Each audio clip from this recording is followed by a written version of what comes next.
Hello, everyone, and thank you for joining. This is Sabrina Paganoni. I'm connecting from the Healey Center at NGH in Boston, and this is our monthly webinar about expanded access. And tonight, I'm absolutely excited to be joined by wonderful panelists. We'll get there in a second. For now, I see that people are still joining from the waiting room, so I'll just give everyone a couple of seconds to join. Thank you, everyone, for being here. And maybe we can go to the first slide. And as you know, we've been here for 5 years now on these Thursday webinars. And once a month, we talk about expanded access. So this is our monthly EAP community webinar.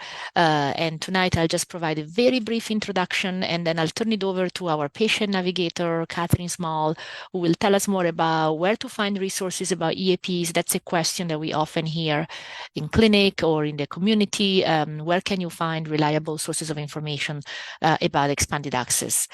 But then, most importantly, tonight, I'm really, really excited to be here with Nicole and Kate. I will let them introduce themselves. Maybe we can do that now.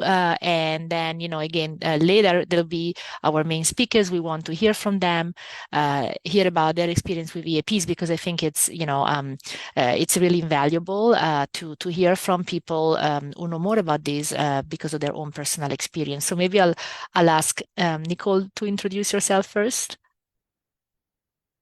And you're on mute. Sorry about that. I'm Nicole Johnson. My husband Chuck was diagnosed with ALS, sporadic limb onset ALS, in February 2024. And he sadly passed away this year in April after an intense and progressive 14-month journey. Thank you, Nicole. Thank you for being here. And Kate, do you want to introduce yourself? Hi, I'm Kate. I'm 40 years old and diagnosed with ALS in 2018. I worked as a nurse practitioner for 10 years, and I'm grateful to be a slower progressing long haul ALS patient and happy to be here. Thank you. Thank you so much for being here. ALS is really different. No two people are the same. And that's exactly one of the things that we want, to reflect on today. And we know that there are different research opportunities. Some are formal trials, placebo-controlled randomized trials. Other are expanded access. Expanded access is especially for people who don't qualify for clinical trials for whatever reason. Again, people can have very different journeys and different presentations and different characteristics. So we want to see how we can help as many people as possible have access to research, and EAPs or expanded access is one of the ways to accomplish that. So if we can go to the next slide. Very brief definition. I know that most of you are very familiar with this, but I just wanted to share that for those of you who are new, when we talk about expanded access, we are talking of a mechanism that's FDA regulated. So everything is under the oversight of the FDA. Sometimes people refer to expanded access or expanded access programs or EAPs as compassionate use protocols. They are studies, basically research studies that are FDA regulated that can be available for people with serious conditions to access investigational products, essentially experimental drugs or drugs that are in development. That means that these are drugs that we don't know if they are effective because they are still under investigation by definition. And that's this EAP option is available when there are no other options available, such as, for example, people cannot access clinical trials. So that's a very broad definition taken from FDA definitions. And with that, we know that while, again, all of this is published and available on the FDA website, oftentimes people say, okay, so where do we start? How do we find information, and what's the next step, or what would be the experience that I should expect in an expanded access? And so if we can go to the next slide, I want to turn it over to Catherine because right after this, because EAPs have become more common in ALS over the last few years. Certainly, they're not available everywhere, but if you just look at that sort of in a sort of along a timeline, we know that, let's say, before the pandemic, just to give a point of reference, the EAPs in ALS were very rare. So we did have a few very small EAPs at our center, but it's only after 2021, 2022 that more options have become available. And that's because of the Act for ALS that was signed into law at the end of 2021. And so that allowed the beginning of this new group of EAPs to become available starting in 2022. And so this means that so far, I believe about 700 people have received EAPs via NIH funding, funded by the Act for ALS. And then there's a few other people that may have been part of other EAPs that are not NIH funded, and those are smaller. But again, cumulatively, we have seen more programs over the last few years. And now, because this is relatively new, there's a need to develop materials and kind of so that everyone can become aware and be better informed about this new method or new approach. And so, with that, I would like to turn it over now to Catherine, who is our patient navigator, who's really worked tirelessly over the last few years to develop some of these materials. We're not the only ones that offer those, obviously, but we're trying to contribute to other groups and to the community by providing some sources of information. And I also do want to acknowledge the many members of our patient advisory committee, including Kate and Nicole, who are here today with us. And they've been absolutely fantastic, and they've volunteered their time, the entire committee, to review a lot of the materials that Catherine will present have been vetted, reviewed, curated by many advisors that have been kind enough to help us develop these materials, and we want to continue to do so. So, Catherine? Yep, thank you, Dr. Paganoni. So we can go to the next slide. And I'm going to breeze through this, just letting people know that this resource exists. So on the Healey and AMG Centers page on the Mass General website, there's 4 dedicated web pages about expanded access. So generally learning what it is, what are some opportunities that are available. I'll note the opportunities on our website aren't all of the EAP opportunities that exist nationwide. I think clinicaltrials.gov is probably the more comprehensive list of all of them. And then, of course, the webpage where you can view these webinars after the fact and the recordings, upcoming schedule. And on the next slide, there are some external resources. So beyond MGH and the Healey Center, we always recommend, people's care providers are the best place to start this conversation. If EAPs are offered in-house, that's a good way to kind of start that conversation and see if there's opportunities through your clinic. But then if not, you can kind of spur those conversations with a clinician by using these other resources. So looking up opportunities on clinicaltrials.gov, the ALS TDI Trial Navigator tool is a great resource, whether you're looking for research opportunities or EAPs specifically.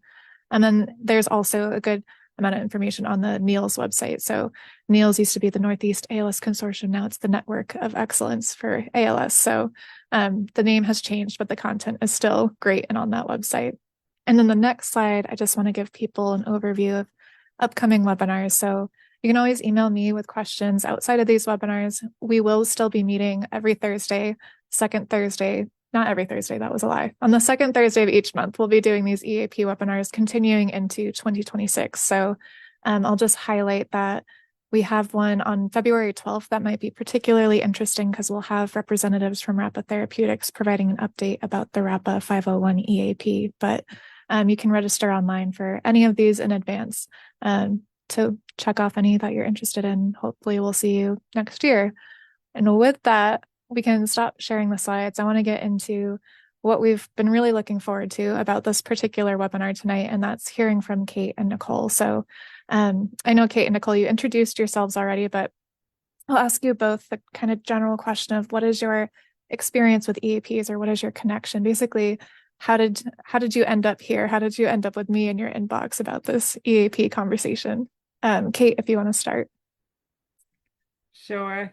As I mentioned, being a slow progressor, I generally timed out for all general trial criteria, the exclusion of usually 2 years of symptoms.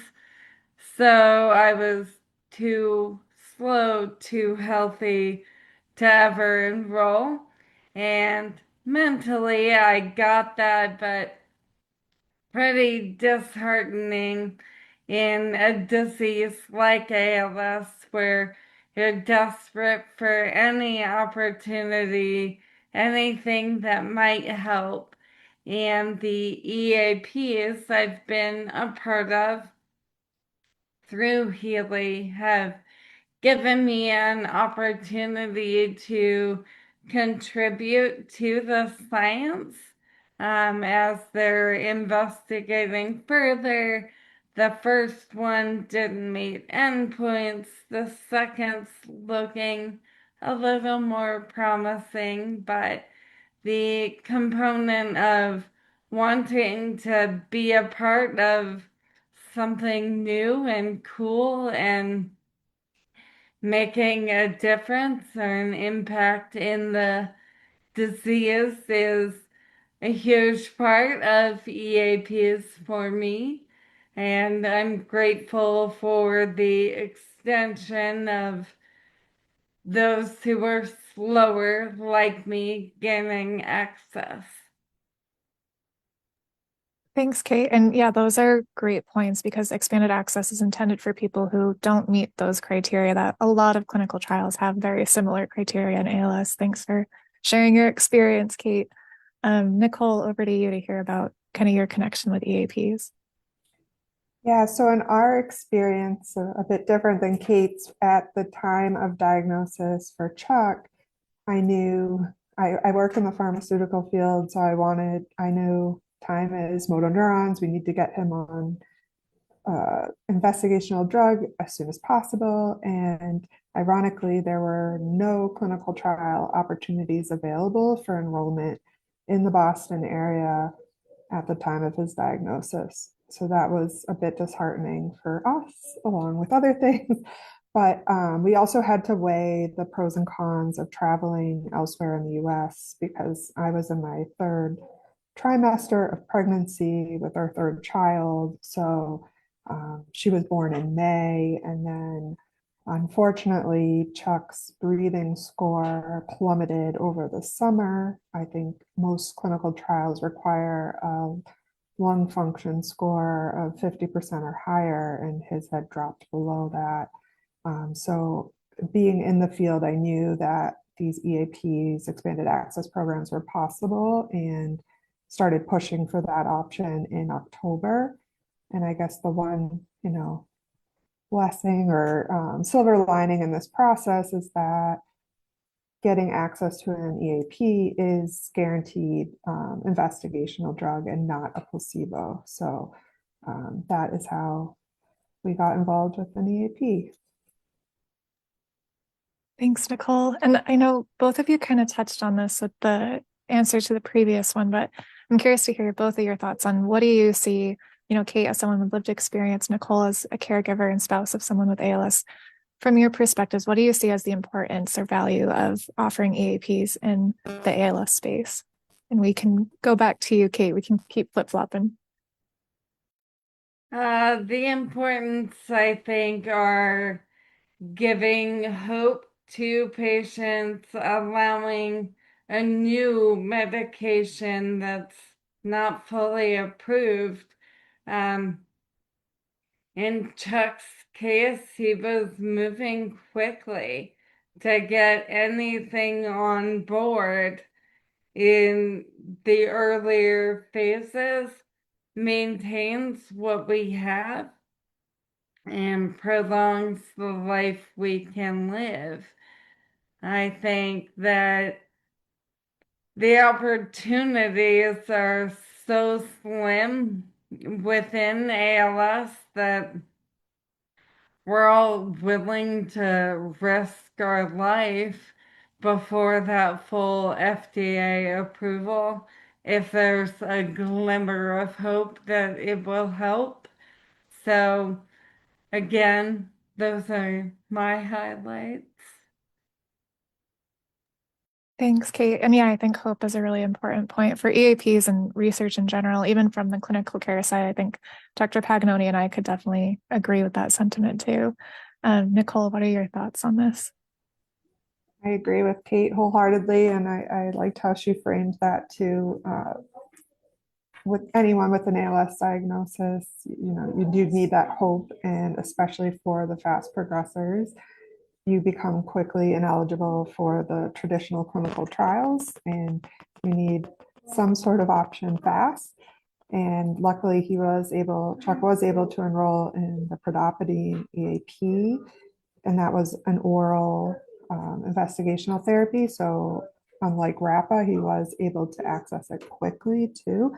And I'd like to believe, and I think the family, we all like to believe too, that this investigational therapy helped prolong his bulbar function, even though he was vastly declining in mobility and respiratory. He was able to maintain um, speaking and eating up until his death. So we like to say he had really good quality of life up until the end. Thanks, Nicole. And I love seeing pictures of your family on the website that you guys had. So it's just like a beautiful family. I'm glad that you guys had that experience toward the end there and that Chuck was able to get on an EAP. The last question that I have for you before we'll open up to the audience. I know there's a few questions in the chat and we definitely are coming for you in the audience too. But the last note that I wanted to kind of lead into for our conversation is just hearing your advice to others. If there are people who are looking to learn more about EAPs or potentially get involved in EAPs, what are your advice for people in that seat? I definitely recommend looking and combing through the resources you had up on the slides earlier, and then picking and choosing which ones you can gain access to and what ones fit your lifestyle. Um, long infusions are generally overlooked by me because we're too busy and active living our lives.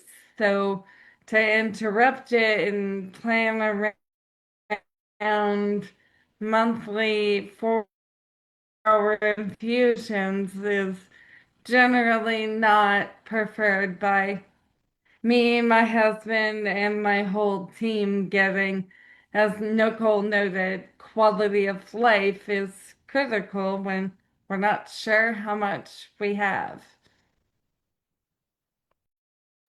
Thanks, Kate. Those are really good points to note. Yeah, the route of administration, what those visits look like.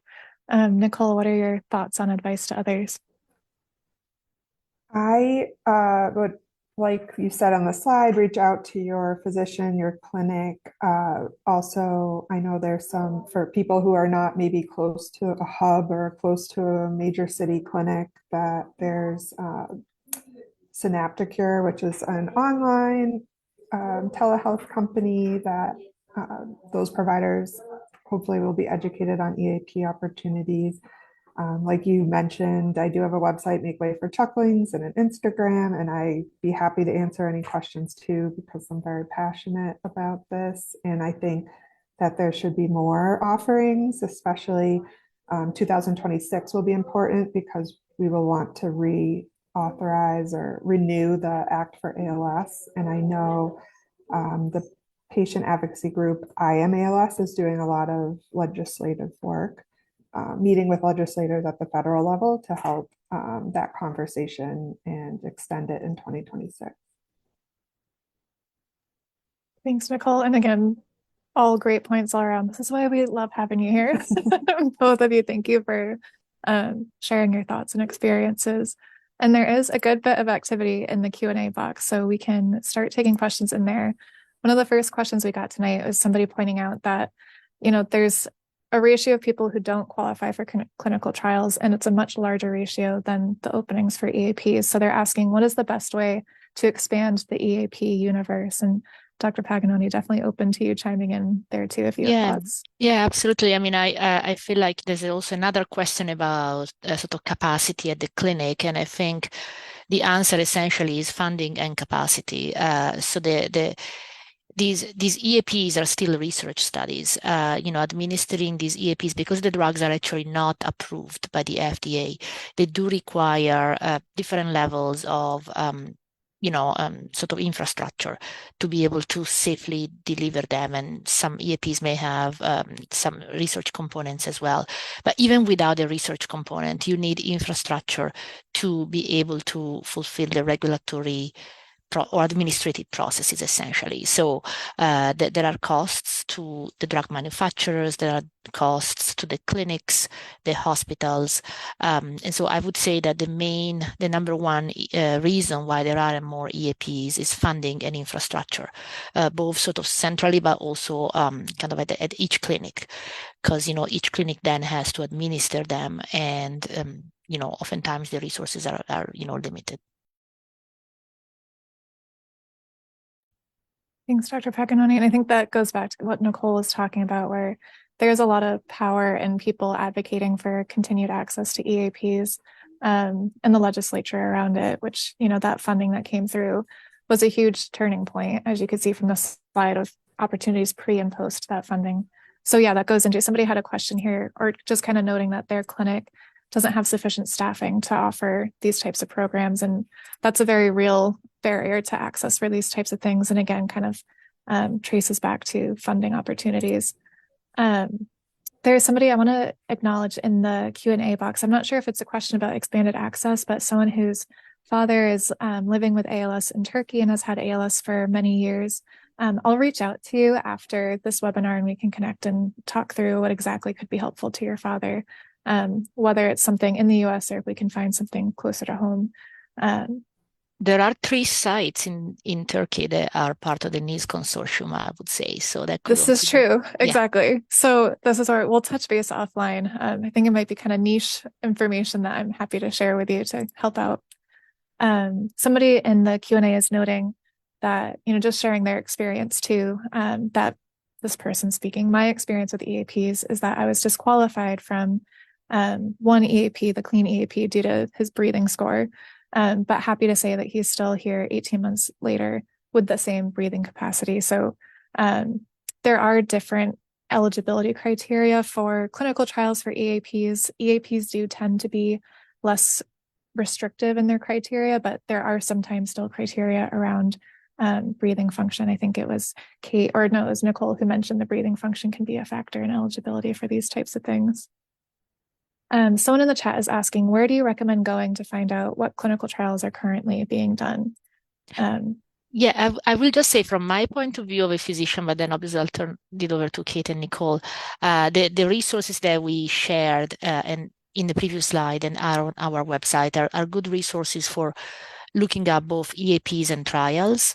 I will note that the last year and a half has been a time when there haven't been as many trials, but now more trials are opening right now.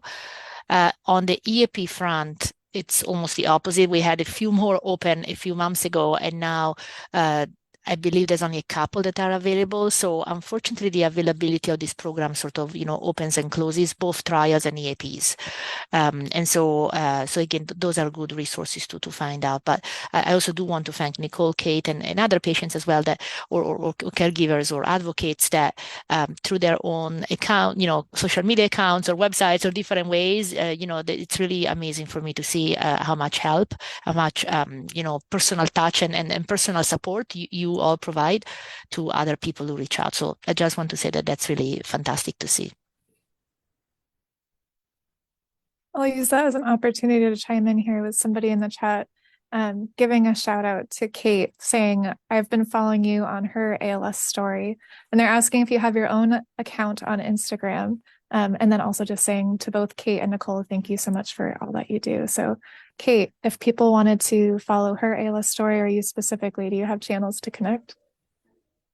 Absolutely. Her ALS story is a powerhouse of young women diagnosed before the age of 35, and we just tell away from the good, the bad, the ugly of ALS. So definitely recommend and love to hear that you found us. And my Insta is at New York City Zoo. My last name, NYCZ. Spelling it over the phone for many years. Needed a little clarification since there aren't typical vowels. So I'd be happy to connect and hang out. Thanks, Kate. And that is a good mnemonic. I always think of the most random words when I'm spelling things out. Somebody here, this might be a good question for you, Dr. Paganoni. Someone's asking what data elements are collected as part of EAPs? Are safety, functioning, quality of life outcomes collected? Yeah, that's a great question. So it depends on the EAP. So at the minimum, the safety must be monitored with different levels of data collection. But again, because they are experimental drugs, because they're not approved and everything happens under the supervision of the FDA, whoever conducts the EAP, whether it's a single patient protocol at a one institution or a larger one, in many institutions, there has to be some reporting back to the FDA, and there has to be safety monitoring conducted to ensure the safety and the wellness or the welfare of the participants. So that's kind of a requirement. Beyond that, it really depends on the EAP.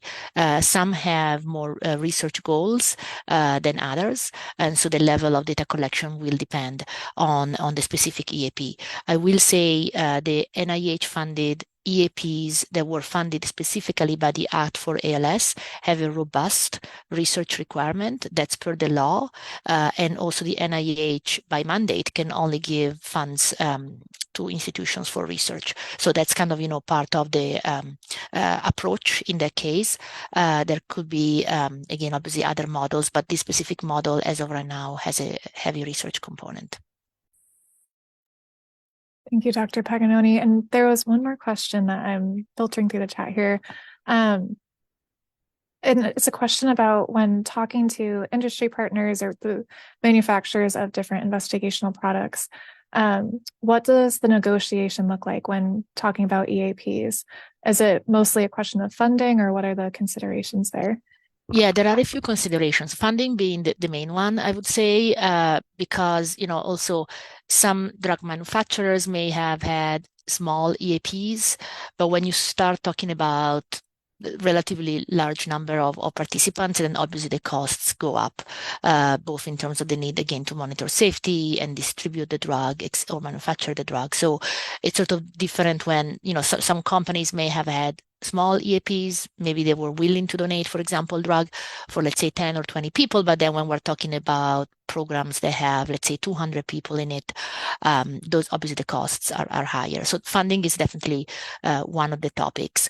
The other topic, which is still, I think, a good topic of discussion, is, when does the risk-benefit ratio change in terms of, some drugs are very, very early in development.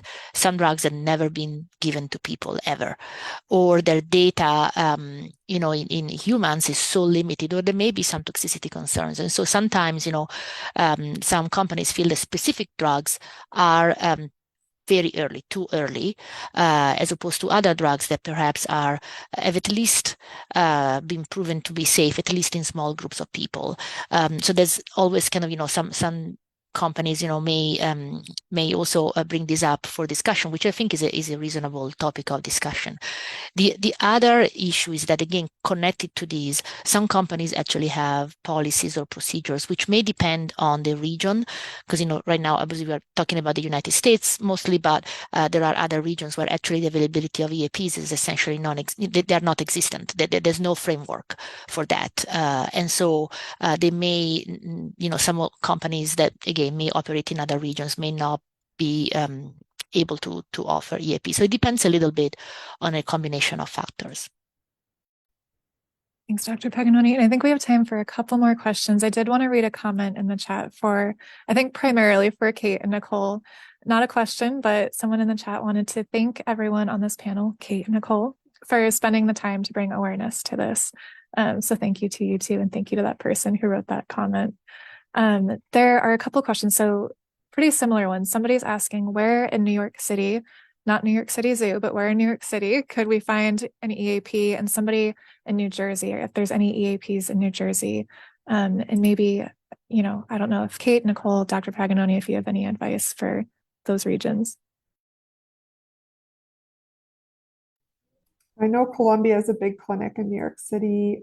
That's probably Dr. Neil Schneider, I think, is one of the key principal investigators to check that out. But also clinicaltrials.gov is a really valuable resource. And on there, you can search expanded access, ALS, and also the sponsor, the pharmaceutical company, will have a contact email address commonly listed on clinicaltrials.gov. To be honest, like when we were first diagnosed, I spent many weeks pouring through clinicaltrials.gov and emailing sponsors directly just to make sure the information was up to date and if there was opportunity for Chuck to join that trial that was like elsewhere outside of Boston. So it's definitely a valuable resource. Yeah, right now I would say the options are very limited, unfortunately, for EAPs as far as I know. So I'm not sure if there are availabilities in general in that region. There are a few. I believe the Budilast EAP is still enrolling. We have had the principal investigator present on this series. There is an EAP that's managed by a company called Spinogenics. They have an EAP that's open in collaboration with Synapticure. So again, those would be the two that I know are open right now. But again, there is limited availability, unfortunately. I was only going to add Temple, depending on what part of Jersey. If you're down by Philly, Dr. Terry generally has good info. Shout out. Agreed. I think, yeah, kind of what we were talking about in the presentation is if you're able to find a clinician who, provides clinical care to people living with ALS and is also involved in research, that tends to be a very productive conversation. If you're in touch with a clinician who's passionate about expanded access, like Nicole and Kate mentioned, Temple University or Columbia University, if there's institutions that have experience doing them in the past, we tend to recycle those sites so that, if they have the resources, experience, they tend to be favored by drug companies because at least they've demonstrated that they know what's up and they know how to run these types of things. So even if it's not available right now, to keep your eyes on those kind of institutions that have done it in the past. I think for the sake of time, we will probably wrap things up. I want to be respectful of your time, even though I could talk forever. And I'll leave off on a note. There was one question I didn't get to earlier that somebody's talking about philanthropic funding. So for Dr. Bedlack's clinic, which is based in Duke, there's been a lot of philanthropic funding to support, expanded access programs and a lot of supplemental things like that in parallel with clinics. So, Dr. Paganoni, I don't know if you have thoughts on that you want to close with. And then after answering that, I'll let Kate and Nicole kind of wrap things up for us tonight. Yeah, I mean, the philanthropy is very important. So donations to clinics are incredibly important. And that's true actually for many aspects of the work that clinics do.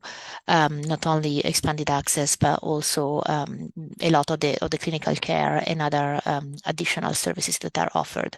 They're actually generally not reimbursed by insurance. And so there's a lot of philanthropy that go into sustaining this. So thank you to everyone who's considering donating to their own local clinic, because I think that's definitely something that can help expand some of these resources.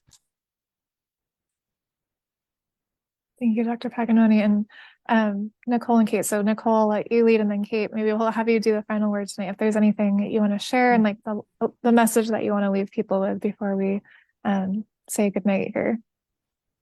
No, even I think a message loud and clear is more funding. And as Dr. Paganoni said, there's kind of two arms for the research and for the quality of care, those living with the disease right now. We need more of it. And we're circulating an idea during our patient advisory committee on Monday, just having more presentations to pharma companies or sponsors and to ask for more. You can always ask, and I definitely hear that calling. And I'm going to continue to stay in this fight. So thank you for the opportunity, and thank you for listening tonight. And I will just add thanks for having me, letting me share my story. We're not all spoiled to be here in Boston with great providers who are passionate about research and EAPs and giving me everything to make the most out of this crappy disease. But um, attend more of these webinars and arm yourself with all the information and be get what you need to make it through this journey. And with that, one last thank you, Kate, Nicole, Dr. Thank Paganoni, of you. course. Thank you for being Thank you, here. Kate Thank you and for being in the Nicole. audience. Thank you so much. Have a Bye-bye. good night, everyone. Bye.